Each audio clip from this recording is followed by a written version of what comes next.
안녕하세요. 정준의 명리산책 시간입니다. 오늘은 제살퇴각격 계속 이어서 살펴보도록 하겠습니다. 네, 본문 내용 한번 살펴보실까요? 네, 임진년의 병오월, 병오일, 임진시입니다. 네, 뭔가 임진과 임진이 계속 반복되어 있고 병오가 이렇게 잡혀져 있습니다. 네, 그 다음에 가장 큰 특징은 오화가 월지를 장악했다는 겁니다. 오화가 월지를 장악했고 그 다음에 병화가 이렇게 나와 있고 또한 병화가 두 번 반복되어 있네요. 네, 지지에도 오화가 계속 반복되어 있는 모습입니다. 일지에도 오화, 월지도 오화. 네, 이러니까 화가 매우 강력한 모습입니다. 자, 그러면은 다음 특징을 또 한번 볼까요? 년지의 진토, 시지의 진토입니다. 네, 진토들이 이 화를 수렴을 해주고 있긴 합니다. 그 다음에 천간에 연간의 임수, 시간의 임수 해서 임수들이 양쪽에 포진되어 있는 모습입니다. 살이 양쪽에 들어있네요. 그런데 살이 근거가 없습니다. 그래서 이 살이 근거가 없다는 게 이게 어떤 영향을 미치는지 또 한번 살펴봐야 될 것 같습니다. 그 다음에 오화가 당령했고 그러니까 병화 입장에서는 양인이 월지를 장악하고 있는 모습이죠. 양인이 월지를 장악하고 있을 때는 이때는 관살을 용한다. 이게 맞습니다. 그러니까 관살을 용해야 되는데 이 관살이 힘이 있는지 없는지를 또 살펴봐야 되겠죠. 네, 그러면은 실제 본문 내용을 한번 살펴볼까요? 차, 살, 봉, 사, 제하고 주중, 인수, 불견이다.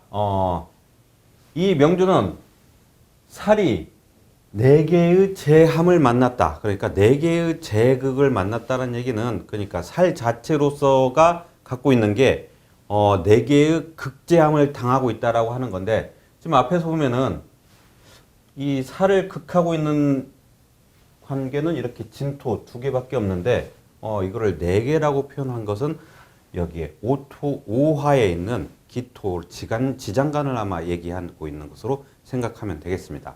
그러나 실제로 여기에서는 진토가 극하고 있다라고 봐야지 이 지장간까지 끌어서 쓰면 것은 좀 약간 오바라고 생각하고 있습니다. 네, 어쨌든 이거는 각자의 관법이 다르기 때문에 임철조 선생님 관법은 이러하고 저의 관법은 이렇게 진토 나와 있는 것만 보겠다라고 하는 거니까 그런 차이점은 좀 있는 것 같습니다. 주중 인수 불견이다. 주중에는 인수가 없다. 기쁜 것은 기, 살, 투, 식장하고 통근 신고다. 이 다행인 것은 그 살에 있는 것이 식신이 장하고 있고 그 다음에 통근 신고하고 있다. 임수 입장에서 얘기하고 있는 겁니다. 이 임수로서는 그런 그 신고 그러니까 진토에 자기의 고지를 갖고 있다. 그러니까 진토는 을개무로서 수의 고라고 표현을 하죠. 그러니 여기서 신고가 되었다. 이것이 다행이다. 그러니까 이 얘기는 무슨 얘기냐면은 진토가 여기에서 임수를 제극하고 있는데 그래도 임수의 근거는 진토다. 이런 얘기입니다. 그러니까 쉽게 우리가 표현하기 쉽게 하자면은 뺨도 때리고 달래주기도 하고 이렇게 바로 진토의 역할이다라고 하는 표현입니다. 네, 계속 이어서 볼까요?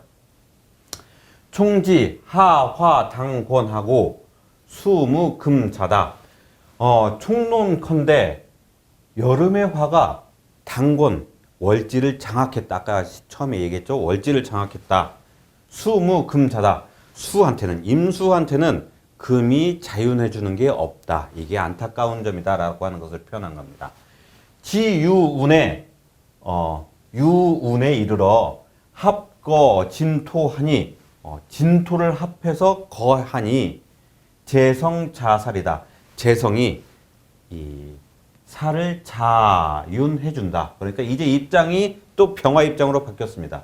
재성은 유금이 와서 진토를 합하여 자윤해줬다라는 표현입니다. 자, 어디 한번 볼까요? 대운상으로 정미대운, 무신대운, 기유대운으로 흘렀습니다. 기유대운에 진유합이 일어나게 됩니다.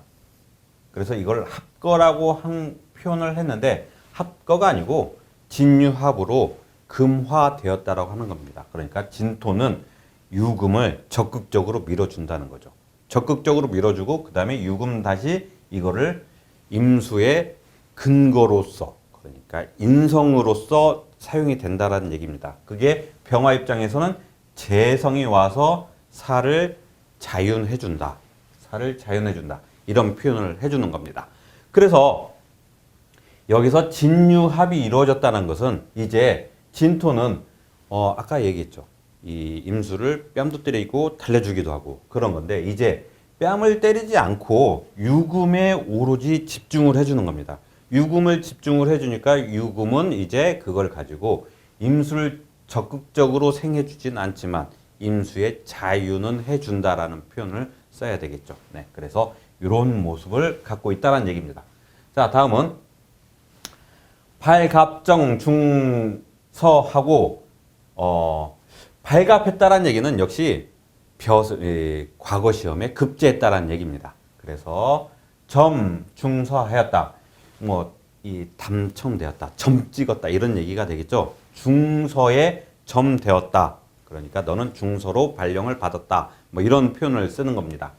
경운, 인, 판, 연등하고 입참군기하였다. 경운에는 연등하였다.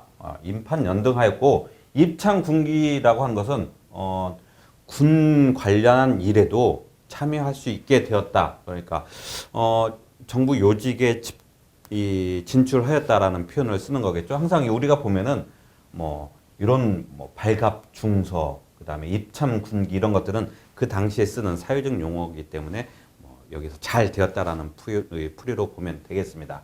네. 이런 것들을 하다 보면 이런 고소를 뒤져서 이 직책이 무언지 이런 것들에 대해서 자꾸 알아보게 되게 되더라고요. 네. 어쨌든 우리는 중요한 내용은 잘 되었다라는 게 중요한 겁니다.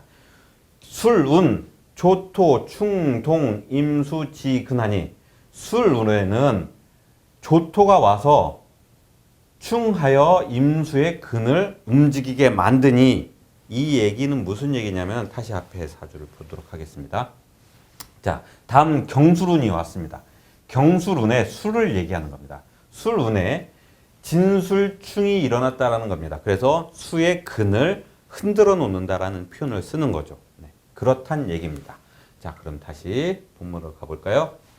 우, 봉, 술토, 투출하니 또한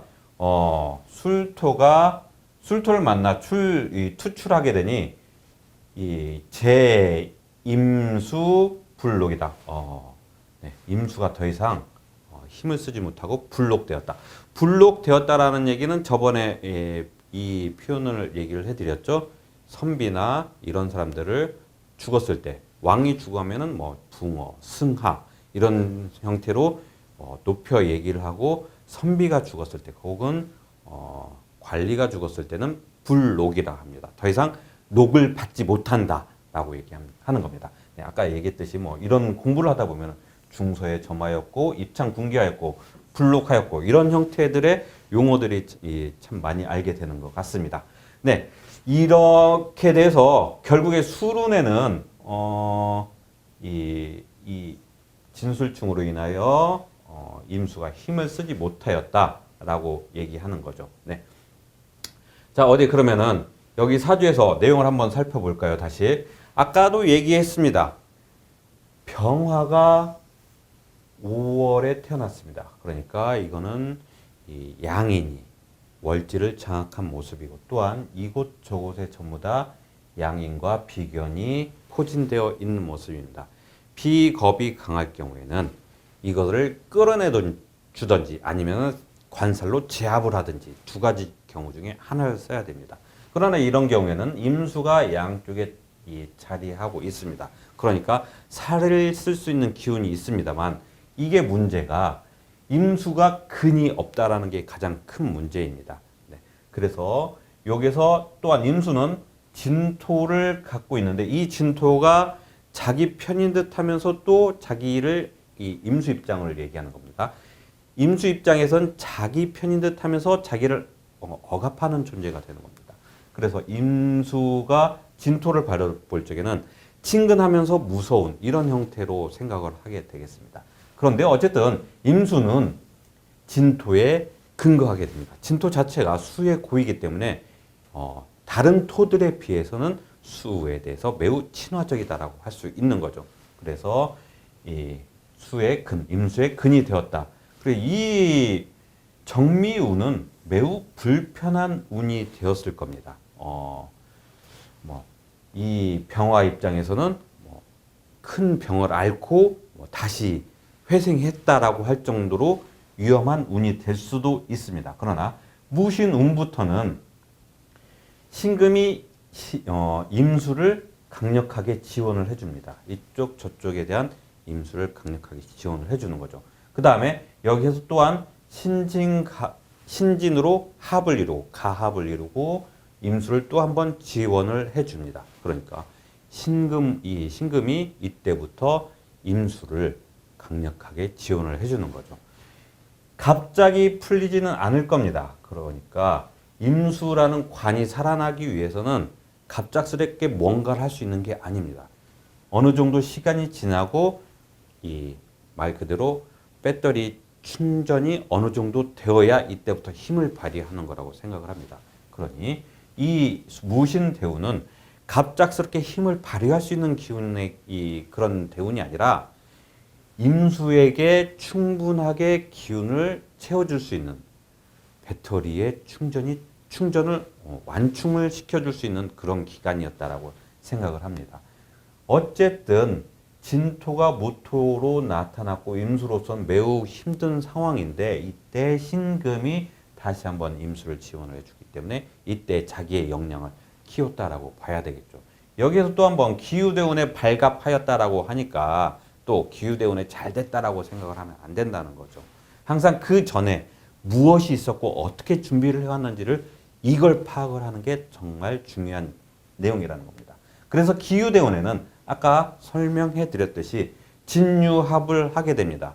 진유합을 하게 되고 진유합은 다시 임수로 제자 약살, 살을 자윤해주는 이런 형태가 되는 겁니다. 그래서 임수가 매우 힘을 갖게 되는, 그러니까 이때는 임수가 우화를 눌러서 양인들을 눌러서 자기의 관사를 키워줘서 이만큼 자리를 만들어낼 수 있다 이렇게 표현할 수 있는 겁니다.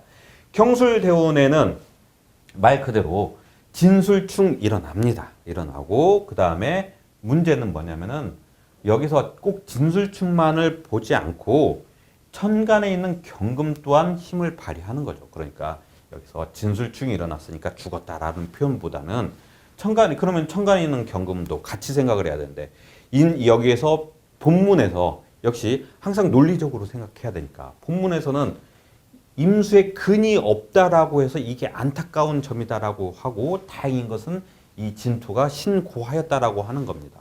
그렇다면 여기 천간에 경금이 왔는데 이 경금이 임수를 지원을 안 해줬나? 이런 또 문제점이 생기는 거죠. 여기에서 우리가 한 번 더 살펴봐야 되는 게 단순히 진술충 되어서 이게 불록되었다라고 보는 게 아니라 이 술토가 또 다른 것과 어떤 영향을 미치는가 이런 것들을 살펴봐야 되죠. 일단 경금은 임수를 지원을 합니다. 그러니까 여기서 임수가 진토에 근거하고 있었지만 그 다음에 유금으로 이 자윤 받고 있었지만 경금에 이쪽에 와서는 경금으로 어느 정도 지원을 받고 있는 상황인 거죠. 그러나 여기서 더 큰 문제는 물론 지지에서 지원을 해주는 게 훨씬 더 좋습니다. 그러나 경술대운에 문제가 생겼던 것은 진술충뿐만 아니라 오술합이 있었던 것도 생각을 해줘야 된다는 거죠. 이 사주는 임수가 진토에 의지해서 힘겹게 달라붙어 가고 있는 상황인 겁니다. 진토가 뺨도 때리지만 본원적으로 임수를 보호해주고 있는 겁니다. 그런 상황에 술토가 와서 진토를 흔들어 버립니다. 1차적으로 이게 흔듦이 있습니다. 충해서 동했다라고 하는 것은 당연합니다. 그 다음에 여기서 오수랍이 한 번 더 일어납니다. 오수랍이 한 번 더 일어나니 이제 오수랍이 월제도 있고 일제도 있고 양쪽에 오수랍이 발생함과 동시에 이제 임수가 점차 메말라가고 진토의 근거도 메말라가고 이런 현상이 같이 생기는 거죠. 그러니까 화가 매우 견고해지는 겁니다. 화만 견고해지는 게 아니라 화토가 같이 견고해지고 있기 때문에 임수가 말라버리는 거죠. 이것을 우리가 불록되었다. 이런 현상으로 인해 불록되었다라고 보는 것까지 맞겠습니다. 네, 이렇게 우리가 한번 이런 경우 제살태과되어서 어떤 현상이 발생했는가. 임수가 잘 되었습니다만은 제살태과가 너무 급하게 일어나고 또 진술충도 같이 일어나서 이런 경우에 살이 자기의 힘을 쓰지 못하고 결국 불록하게 되는 이런 경우까지 살펴봤습니다. 네, 오늘 여기까지 살펴보고 다음 시간에 더 좋은 내용으로 살펴보도록 하겠습니다. 감사합니다.